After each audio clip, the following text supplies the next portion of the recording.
Assalamualaikum warahmatullahi wabarakatuh. Sahabat muslim rahimakumullah. Selamat datang kembali di channel Permata Islam yang membahas seputar kisah islami penuh hikmah. Langit Timur Tengah kembali memerah. Dentuman rudal, kilatan misil, dan raungan sirene menggema di atas kota-kota yang tak pernah benar-benar damai. Iran menyerang Israel lagi. Bukan peringatan, bukan ancaman, tapi serangan nyata. Dalam beberapa pekan terakhir, dunia menyaksikan bagaimana ketegangan dua musuh bebuyutan ini berubah menjadi konfrontasi terbuka. Serangan udara Israel ke konsulat Iran di Damaskus, Suriah, menjadi pemicu. Dalam insiden itu, beberapa petinggi militer Iran, termasuk anggota pasukan Quds, unit elit dari Garda Revolusi Iran, IRGC, tewas. Dan sejak hari itu, Teheran tidak tinggal diam.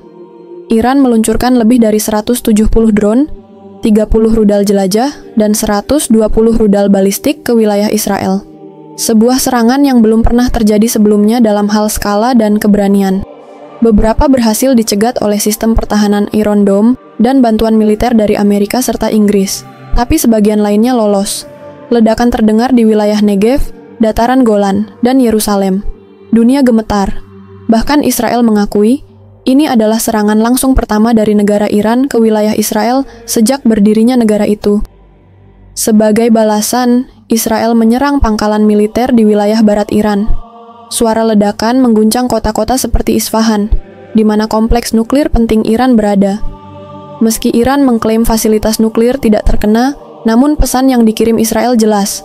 Perang ini bukan hanya tentang roket, tapi juga tentang dominasi dan pesan politik global. Pemerintah Iran pun meningkatkan status siaga militernya. Pesawat tempur mulai berpatroli di wilayah perbatasan. Pangkalan-pangkalan di Teluk disiagakan. Ribuan pasukan cadangan dikerahkan. Bahkan, ada laporan bahwa Iran menutup sebagian ruang udaranya untuk penerbangan sipil, menandakan bahwa konfrontasi skala penuh bukan tidak mungkin terjadi. Sementara itu, Israel pun tidak tinggal diam. Ribuan pasukan IDF, Israel Defense Forces, dikerahkan ke perbatasan utara dan selatan. Sistem pertahanan udara diperkuat, dan aliansi strategis dengan Amerika Serikat semakin aktif. Amerika Serikat sendiri mengerahkan kapal induk dan kapal perusak ke wilayah Teluk. Bahkan negara-negara Eropa seperti Inggris dan Prancis telah menyatakan kesiagaan militer di kawasan. Ini bukan lagi bentrokan faksi, bukan juga operasi rahasia yang ditutupi media. Ini adalah perang terbuka, dengan dua kekuatan regional saling berhadapan, dan kekuatan besar dunia bersiap di belakang layar. Namun, perang ini tidak berhenti di Iran dan Israel saja.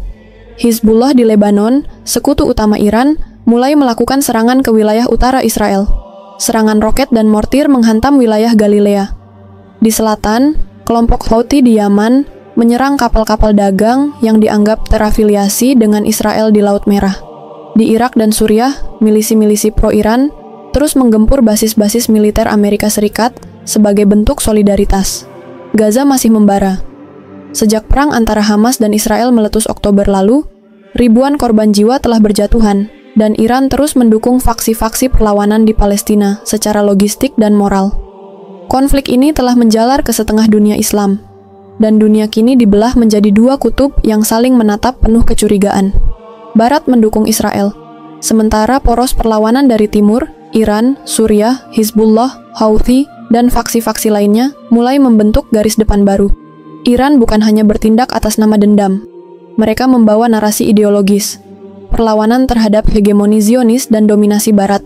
Bagi Iran, serangan ini bukan hanya pembalasan atas tewasnya jenderal mereka, tapi juga bentuk eksistensi terhadap apa yang mereka anggap sebagai penjajahan yang sah oleh Israel.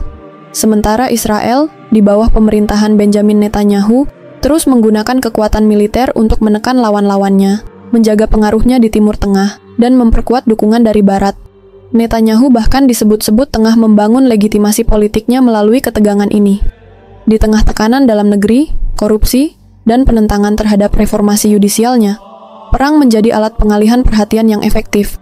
Amerika Serikat, Inggris, dan beberapa negara NATO berada dalam posisi sulit.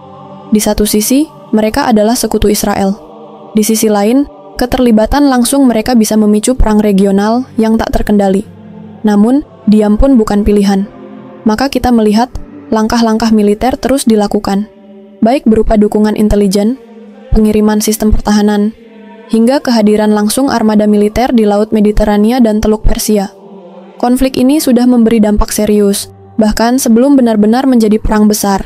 Harga minyak melonjak, ketegangan di Selat Hormuz, jalur vital pengiriman minyak dunia, membuat pasar global terguncang. Penerbangan sipil dibatalkan. Beberapa maskapai menangguhkan rute ke Timur Tengah, terutama Iran, Israel, Lebanon, dan Yaman. Pasar saham dunia turun drastis. Kekhawatiran investor atas perang global mendorong pengalihan ke aset-aset aman. Ketegangan antarumat meningkat. Di berbagai negara, demo dan sentimen pro dan anti-Iran serta pro dan anti-Israel kembali muncul. Namun, di tengah gelombang ketakutan ini, ada suara-suara umat yang bangkit. Di banyak negeri Muslim, seruan pembelaan terhadap Gaza dan Masjidil Aqsa makin lantang. Iran, meski dianggap Syiah oleh sebagian besar dunia Islam, tetap mendapat simpati karena keberaniannya menantang Israel secara terbuka. Bagi sebagian umat, tindakan Iran membawa harapan baru, bahwa dunia Islam tidak selamanya tunduk, bahwa masih ada yang berani membalas, bahwa darah yang tumpah di Palestina, Suriah, dan Lebanon bukan hanya akan mengalir sia-sia. Tapi tentu, di balik semua ini, ada juga kekhawatiran. Apakah ini akan memicu perang dunia baru? Apakah konflik ini hanya awal dari musibah yang lebih besar? Dan siapakah yang benar-benar diuntungkan dari semua ini? Dan disinilah dunia berdiri sekarang, di antara percikan ledakan dan bayang-bayang kehancuran. Saat Iran menyerang Israel, dan Israel mengancam akan membalas berkali lipat, dunia menahan napas. Semua pasang mata terarah ke Timur Tengah. Tapi bagi sebagian umat Islam, ini bukan lagi soal geopolitik, ini soal nubuat. Banyak yang bertanya dalam hati, atau bahkan secara terbuka, apakah ini bagian dari akhir zaman? Apakah ini yang disebut Rasulullah Shallallahu Alaihi Wasallam sebagai awal dari Malhamah al-Kubra, perang besar antara hak dan batil? Mungkin kita tidak sedang menyaksikan akhir dari segalanya, tapi bisa jadi kita sedang berada di awal dari akhir itu. Dalam banyak hadis syahih, Rasulullah Shallallahu Alaihi Wasallam menyebutkan dengan jelas bahwa akan datang satu masa ketika dunia dipenuhi kekacauan, fitnah bertebaran, perang terjadi di berbagai penjuru. Tidak jelas siapa yang benar dan siapa yang salah. Setiap negara berbicara tentang perdamaian, tapi tangan mereka memegang senjata. Di saat seperti itu, akan terjadi peperangan dahsyat yang belum pernah terjadi sebelumnya. Sebuah pertempuran yang disebut sebagai Al-Malhamah Al-Kubra. Dunia Islam telah lama mengenal istilah itu. Sebuah perang besar yang akan melibatkan kekuatan dunia dari barat hingga timur, dari negeri-negeri Eropa hingga pasukan dari timur yang mengibarkan bendera hitam. Dan dari tengah-tengah fitnah itu, akan muncul seorang pemimpin yang dijanjikan, Imam Mahdi. Namun sebelum kita bicara tentang Imam Mahdi lebih dalam, mari kita lihat keadaan dunia saat ini. Dan kita tanyakan dengan jujur, apakah kondisi hari ini mulai menyerupai nubuat itu? Lihatlah betapa porak-porandanya negeri-negeri Muslim. Suriah hancur oleh perang saudara dan intervensi asing. Irak belum pulih dari penjajahan panjang. Yaman dilanda kelaparan, dikuasai oleh konflik sektarian. Lebanon hampir runtuh ekonominya. Gaza luluh lantak. Dan kini Iran serta Israel mulai bertukar rudal di udara. Belum lagi munculnya kekuatan-kekuatan besar dunia yang ikut menebar kepentingan. Amerika, Rusia, Tiongkok, Eropa, semuanya mengintai. Sebagian mengaku sebagai penengah, tapi tak sedikit yang menyulut bara dari belakang layar. Ini bukan hanya perang Iran dan Israel. Ini adalah konflik multilapis yang merambat ke segala arah. Dan bila kita pelajari nubuat akhir zaman, kondisi seperti ini sangat mirip dengan fase menjelang kemunculan Imam Mahdi. Dari hadis-hadis sahih, kita tahu bahwa sebelum Imam Mahdi muncul, akan ada perang di Syam, Suriah, fitnah di Irak, kekacauan di Jazirah Arab, dan perselisihan besar di antara umat Islam. Banyak dari itu sudah terjadi atau sedang terjadi. Hadis dari Abu Hurairah radhiyallahu anhu menyebutkan, akan terjadi pertempuran besar di dekat kota besar yang diyakini sebagian ulama sebagai Damsyik atau Konstantinopel. Lalu akan muncul sosok yang dibayat di Makkah. Hadis riwayat Abu Daud dan Ahmad. Dan dalam riwayat lainnya, disebutkan bahwa pasukan dari timur akan datang membawa panji hitam untuk menolong Imam Mahdi. Para ulama klasik menyebut timur itu sebagai wilayah Khurasan, yang mencakup sebagian Iran, Afghanistan, dan Asia Tengah. Bukankah hari ini kita melihat bagaimana wilayah-wilayah itu mulai menggeliat? Bukankah Iran, yang secara geopolitik terletak di wilayah itu, kini mulai memainkan peran besar dalam peta konfrontasi global. Namun tentu, kita tidak bisa langsung menyimpulkan bahwa ini benar-benar Malhamah Al-Kubra. Itu akan terlalu gegabah. Tapi, yang patut direnungkan adalah bagaimana fragmen-fragmen akhir zaman mulai terlihat dengan lebih jelas. Dunia yang penuh fitnah, pemimpin-pemimpin zalim, umat yang terpecah, negeri-negeri muslim yang lemah, perang yang menyebar, dan kekuatan-kekuatan global yang makin kehilangan arah. Di tengah itu semua, ada satu sosok yang dalam banyak riwayat disebut akan muncul untuk menghentikan kezaliman dan menegakkan keadilan, Al-Mahdi. Tapi Imam Mahdi bukan superhero fiktif. Ia bukan khayalan bagi yang frustasi terhadap dunia. Ia adalah realita dalam nubuat. Sosok yang akan dibayat di dekat Ka'bah, yang akan memimpin umat dengan keadilan, dan yang akan memulai perjalanan panjang menuju perang terakhir antara kebenaran dan kebatilan. Namun satu hal penting, Imam Mahdi tidak akan muncul karena perang besar. Ia akan muncul karena dunia ini telah kehilangan arah. Ia datang bukan untuk menambah api, tapi untuk memadamkan fitnah. Dan bila benar dunia hari ini sedang mempersiapkan panggung untuk Malhamah Al-Kubra, maka kemunculan Imam Mahdi hanya tinggal menunggu waktu. Tapi ia tidak akan datang untuk membela negara, partai, atau mazhab tertentu. Ia hanya akan memimpin mereka yang siap, mereka yang ikhlas, dan mereka yang tidak terikat pada dunia. Lalu, bagaimana dengan kita? Apakah kita akan jadi bagian dari barisan itu? Atau justru tersesat dalam kerumunan yang akan dilibas? Dan, apakah konflik Iran-Israel ini benar-benar bagian dari skenario Malhamah Al-Kubra? Apa yang terjadi hari ini di Timur Tengah, ledakan rudal, drone, dan pembalasan brutal antara Iran dan Israel, bisa jadi bukan sekadar konfrontasi regional. Bagi mereka yang mengikuti jejak nubuat Nabi Shallallahu Alaihi Wasallam, ini bukan perang biasa. Ini bisa jadi adalah prolog dari perang besar yang akan mengubah wajah dunia, Malhamah Al-Kubra. Dalam banyak hadis sahih, Rasulullah Shallallahu Alaihi Wasallam menggambarkan bahwa akan datang satu perang besar di akhir zaman yang melibatkan umat Islam dan pasukan dari Rum, yakni bangsa-bangsa dari arah barat atau Eropa. Perang ini sangat dahsyat, lebih dahsyat dari semua perang sebelumnya. Bahkan sebagian ulama menyebutnya sebagai Armageddonnya umat Islam. Hadis sahih dari Muslim menyebutkan, tidak akan terjadi kiamat sampai kaum muslimin memerangi bangsa Rum, dan mereka akan menjadi pasukan terbaik di muka bumi waktu itu. Hadis riwayat Muslim. Dalam riwayat lain disebutkan bahwa tempat terjadinya Malhamah adalah di wilayah Dabiq, sebuah kawasan dekat Aleppo, Suriah. Wilayah ini secara geografis dan simbolis sangat penting, karena menjadi jalur masuk pasukan dari utara, Turki, Eropa, menuju Syam, pusat peradaban Islam akhir zaman. Malhamah bukan seperti perang hari ini yang hanya mengandalkan drone atau jet tempur. Ini adalah perang besar-besaran, frontal, dan berdarah. Ribuan orang gugur setiap hari. Bahkan disebutkan dalam satu hadis, satu keluarga dari 100 orang, hanya satu yang selamat. Perang ini akan melibatkan dua kubu besar.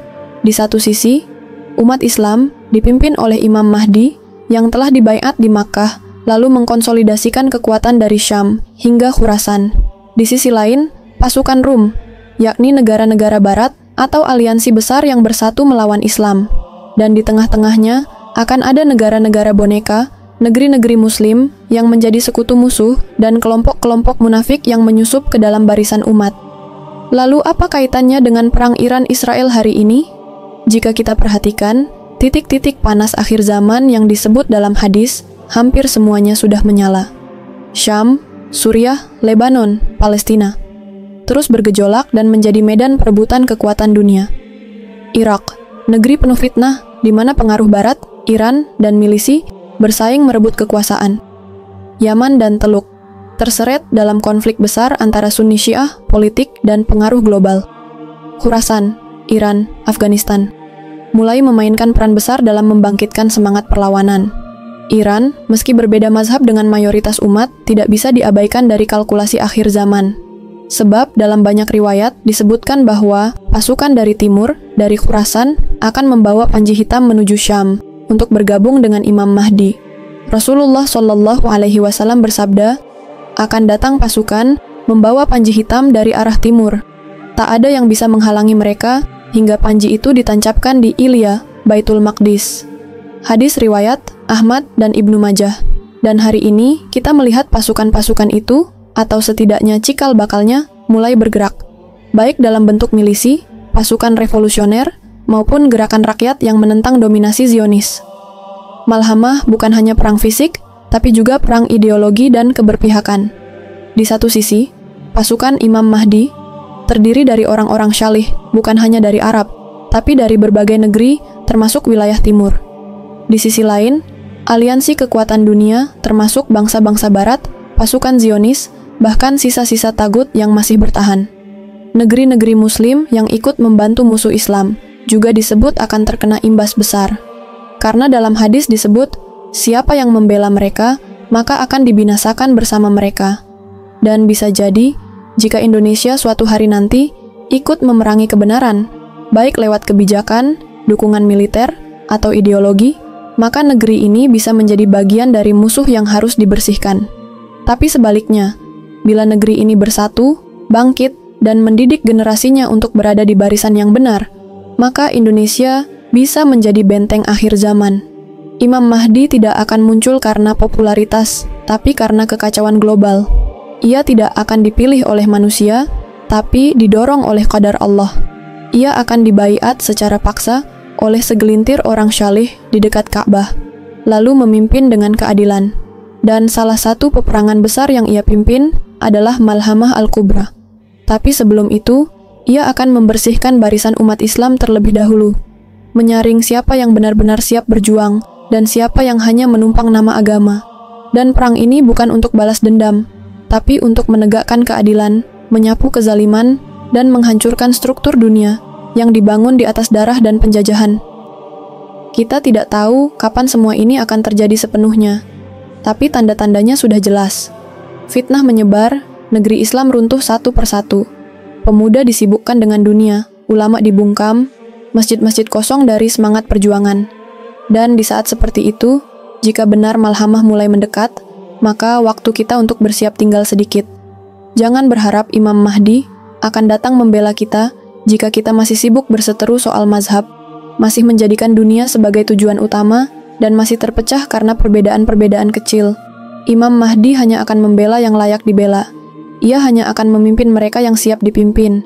Dan perang besar ini hanya akan dimenangkan oleh mereka yang menyiapkan diri dari sekarang. Jika benar Iran-Israel hari ini hanyalah awalan, maka apa yang akan terjadi ke depan bisa jauh lebih besar dari yang kita bayangkan. Karena ketika langit Syam kembali terbuka oleh pesawat tempur dan bumi Palestina dibasahi darah anak-anak, maka seluruh peradaban akan berguncang. Dan di tengah guncangan itu akan terdengar seruan dari Makkah. Seseorang telah dibaiat di dekat Ka'bah. Maka tunggulah, karena hari itu bisa jadi lebih dekat dari yang kita kira.